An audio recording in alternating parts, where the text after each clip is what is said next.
He also that night has a nightmare. Yes. About I wrote an Abu Ghraib style prison, which we later find out is just Abu Ghraib. It doesn't get much more Abu Ghraib style than Abu Ghraib. Yeah, here's the fucking reveal. So my boy, he spent this whole time being like, okay, the gambling's not the point. I'm running from something. I can't be forgiven. And we're like, what the hell did this guy do? What was he in prison for? And the answer is he did Abu Ghraib. Yeah, he's Abu Ghraib. Yeah. He was at Abu Ghraib.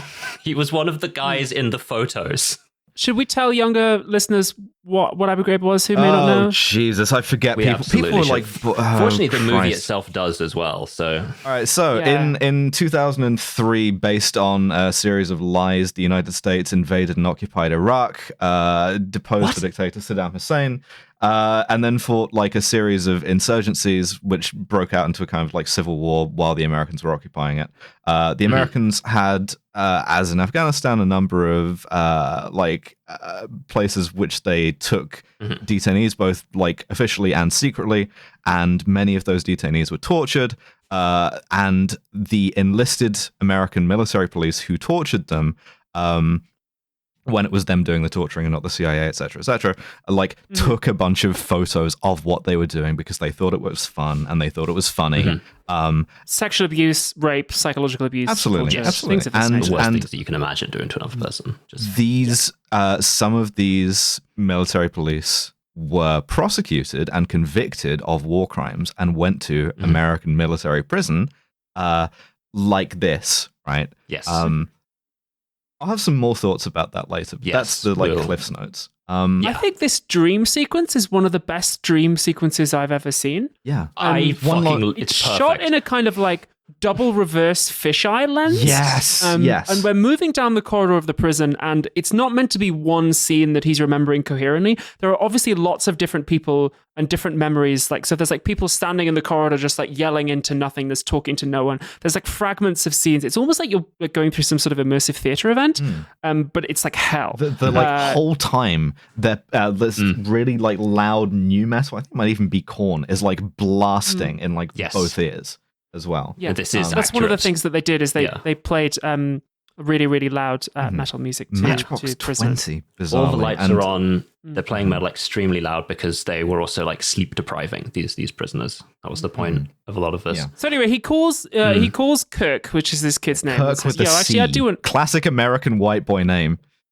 And at this point, he has lunch with Kirk. Yes. First, a very funny thing happens, and then a very non-funny thing happens. The funny thing that happens is he says, "What's your plan for revenge?" And he's like, "I guess I'd shoot Willem Dafoe with a tranquilizer dart." And he's like, "What kind of tranquilizer?" "Well, I'd mix ketamine with something else." And he says, "Do you have any of that?" And he goes, "Only the ketamine." Very funny. It's very funny. And so what this is, right? There's this really interesting dynamic between them, because what he is kind of inducing Kirk to do is to fantasize, right? Because he's like, well, okay, say you like kidnap this guy, you shoot him with the ketamine dart gun or whatever. Well, what are you gonna do to him? And Kirk is kind of like leaning, and he's like, oh, I'm gonna like fucking waterboard him and like put one of the like military sandbags over his head. You can get them on eBay, which is true, but the international shipping cost is brutal. Like hit him in the legs and make him try and jerk off.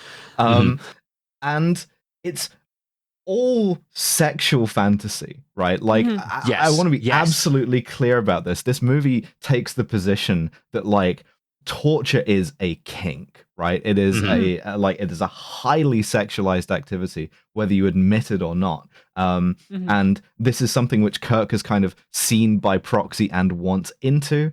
And Oscar Isaac is playing this as a kind of like seduction, right? And it's tell me what you're into. It's really fucking twisted, right?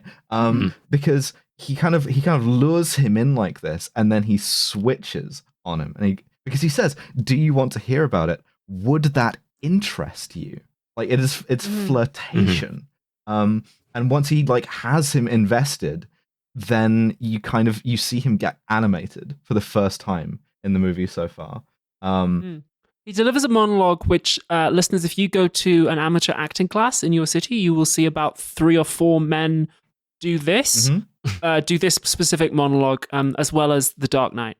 This is the new Joker monologue. Everyone in your local amateur acting class is doing this monologue because they think it makes them cool and mysterious. The thing is, it's really good when it's done by Oscar Isaac, and I think that's true of most things. But the thing that's interesting here to me is that Kirk with a C is adopting like the signs and signifiers of this. Like when they're driving up, they're both in the car and they're listening to like heavy metal music really loud. And obviously we've just seen the flashback and we know that like they were doing that in Ghraib. So like Oscar's like, can you fucking turn that shit off, man? If you'd ever actually been there, you'd never want to hear this again in your life. And a lot of the sort of conflict between these two is a conflict between someone who has authentically lived this and remembers what it's like, and someone who has only read about it, and he only like knows about them as words on a page that he's read while trying to understand what happened to his dad. So like Oscar Isaac, because he's experienced these things, he's trying to distance himself from the trappings of what happened as much as possible. But Kirk with a C, because like he doesn't have that like personal experience of it. He's adopted them as almost symbols. He's made them part of how he understands what's happened in a way that makes Oscar Isaac very uncomfortable. If that makes any fucking sense. No, you're right. He's stealing valor, right? Because he says to him, if you were there, you would understand. But without that, there's no understanding. Well, yes, literally. This is the thing. It's how Oscar Isaac is able to like help establish like dominance that he wants over this kid to like make him fix his life. Is to be like, no, I know what it's like. I have this like confused mix of like self-justification and trauma and guilt, all wrapped together, and you don't. You have something close to that, but it's not the same. Your ass was not in Abu Ghraib. You don't have the experience of this. Your experience is growing up with an abusive dad. Like, that's what happened to you. I think the movie makes... You need to go back to college. Yeah, I think the movie makes 2 points right here, which is, one, that Oscar Isaac genuinely believes that, like, nothing is, like, comparable to torture, and there's, like, it is inexplicable and completely unfamiliar to someone who has not been there, and that Oscar Isaac is wrong. And I'll get to that. We give this monologue about how Abu Ghraib was like hot and noisy and smelly and full of insects, and the only way to get through it was to become the Joker. Everybody was like shooting you with a fisheye lens. It was like the Warp Tour. So you just gotta rise up. You gotta end up laughing at other people's suffering because that's the only way to get through it. Did like a kickflip off a dude's head, but it's completely unjustifiable, and you couldn't possibly understand it. Yeah, absolutely. Yes, and we get to a problem that I have with this movie, which is. Those photos, right, and those guys, those people that they that tortured detainees, none of them fucking look like Oscar Isaac. Is the problem, and that's not a slice on Oscar Isaac. Yes, thank you so fucking much because this pulls it. Because you were talking earlier about this guy is the sexiest motherfucker in the world. Yeah, I don't know if any of the torturers at Abu Ghraib deserve to get a film made about them where they're played by Oscar Isaac, and the question is, maybe they're sad about it. Like, I just feel like that's fair. A bit of an end zone dance. Like, even if it's not meant to be one. Yeah, it is absolutely a case of, like, the Americans come to your country, torture you, and then make a movie about how it made them feel bad. It really is. American Sniper. We were talking about that the whole time we watched it, me and Beck. Yeah, genuinely. This is one of my problems with it. And again, like... These people were not then, and I suspect are not now that they've all gotten out of prison, like glamorous or sexy, right? Like, and also, I'm trying to express this in a way that it isn't fucking problematic, right? Yes. Let me say this, right? The people who the U.S. military in like 2003 were recruiting as prison guards were not like a fucking elite, right? No. They were warm bodies, right? Who were like, who the US military, as we know, like very like exploitative in its recruitment, very seductive, just has like pulled out of like dipshit towns for cunts and gone, right, you are now in charge of a prison with X number of people in it. And by the way, PFC, we have sent you, we have like, sent you this absolute vampire freak show to tell you what to do. Yeah, well, so, I mean, I suppose that being a torturer doesn't really require a great deal of intellectual sophistication, so much as it requires a willingness to not think about what you are doing. Yeah, absolutely. And it's just something that the army breeds, like start to finish. I think the people who had their lives ruined by Abu Ghraib, out of all of them, the people who were doing the torture are the ones that I am least likely to give a single shit about. For sure, yeah.